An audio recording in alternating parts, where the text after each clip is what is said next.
The Flash is finally here, one film of extreme anticipation and apprehension alike that has fans everywhere, regardless of their take on Ezra Miller, clamoring together to see one thing.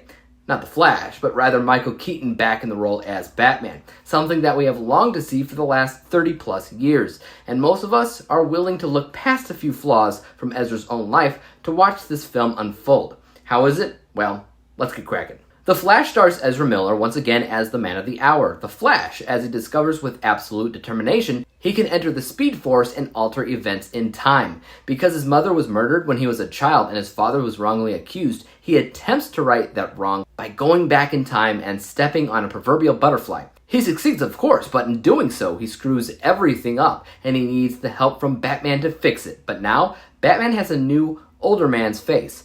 Michael Keaton's face. I really enjoyed this film. It should be noted that this is the most saturated, overtold story of The Flash. It's been seen in all the different mediums, from the original comic to the animated film Flashpoint Paradox to the CW Flash show to now, the Ezra Miller film. It's told because it's a compelling story. Each medium has told it a little bit differently, and the same goes here. I've seen people say that this was not the right time to tell the Flashpoint story in a live-action film, but I wholly disagree. We are in the age of the multiverse. There's literally no better time than now to do it. It doesn't really mean that it's without fault, because the faults are there, and they are apparent. Most people will tell you about them too. The CGI sucks, and you know what? It does. Now, the makers have explained that away as, that was on purpose. But I don't buy it. The CGI was a real problem in the film, as most of the graphics looked like early PlayStation graphics, like maybe PlayStation 3. I usually don't like making that analogy or comparison, but in this case, nothing has been more accurate. And yet, I still really enjoyed the film. Despite those issues in graphics, this is a fantastic and incredibly fun film. It's multiverse, yes, but it's more of a time travel type film than anything. I wouldn't compare it to Spider-Man No Way Home or Across the Spider-Verse as much as I would compare it to Endgame, when the gang went back in time to the beginning. The multiverse stuff in this film is mostly just in the beginning, and all the way at the end as well. Everything else is mostly a very, very simple and arguably normal, run-of-the-mill, but still fun story. They needed the multiverse stuff to explain Michael Keaton's involvement for the most part, but it's nothing constant. I've seen people complain mostly because they are comparing it to Across the Spider-Verse, which came out at the same time. Don't compare it though, that's dumb. I haven't even seen Across the Spider-Verse yet, I'm waiting to do that, but look at this as its own thing, because that's exactly what it is. You can also say that it's just a fan service situation. While I understand where you're coming from, I don't actually agree. Moments of fan service, true fan service, feel unearned and in there just to be in there. And while they reuse some lines from the old Keaton films, that's about the extent of real fan service in my eyes. The rest is really, truly a typical run-of-the-mill movie that makes sense with a simple plot, which is exactly what you want from a movie that features the multiverse.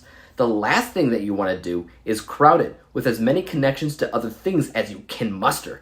That is just a mess. Ezra isn't just good in this film, they're twice as good as you might imagine, because they play two very different yet similar versions of Barry. Not only does that offer a further sense of humor, but it allows the audience to actually see what kind of acting range Ezra has, which is a lot, and it's good.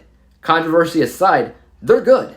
Keaton likewise jumps right back into that role as Batman as if he never left, because let's face it, Batman has always been a big part of his identity. And when he looks right at the camera and he says, "Yeah, I'm Batman," he's not talking to Barry Allen, he's talking to you, period. He is Batman. He always has been Batman and always will be Batman in such a huge proverbial manner. The choice for the villain in this film, Zod, was something that I had to think about for a second, but it makes sense. It makes a lot of sense. Not only from a linear timeline way of thinking, but also, it's poetry in motion. This is probably the last real DCEU film that we'll ever get. Who can say for sure, but probably. And what better way than to end it at the beginning?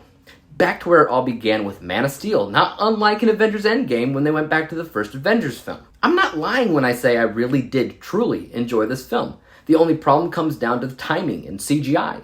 CGI was something unfortunate. It isn't up to par with practically anything that we've seen recently from superhero blockbusters. It's downright laughable at times, but it's also good other times.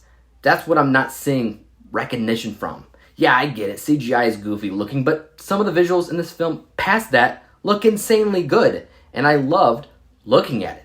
Timing is a problem because it came out roughly the same time as that Across the Spider-Verse film, so people start comparing apples and oranges like the lunatics that they are, and it's simply unfair. But I enjoyed this film. Like I said, I may be booed off the stage here, but my final score for this film, The Flash, is an A-letter grade. Final overall score of 94%. 94 out of 100 possible stars.